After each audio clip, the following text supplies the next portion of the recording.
అక్షయ తృతీయ శుభాకాంక్షలు అందరికీ.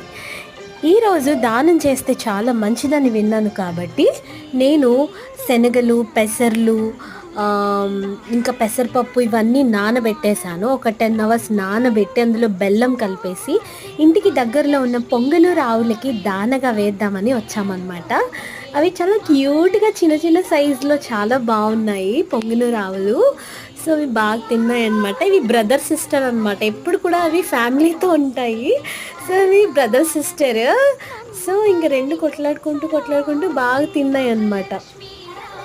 సో దానం చేశాను. తర్వాత ఇవాళ ఇంకా కామాక్షి మహాలక్ష్మి దీపం పెట్టాను. మొత్తానికి లక్ష్మీదేవి పూజ అయితే బాగా చేసుకున్నాను. లక్ష్మీదేవి పూజ చేసుకొని పాయసం చేసి ఆవులకి దాన వేశాను. సో అన్నీ చేశాను అనమాట.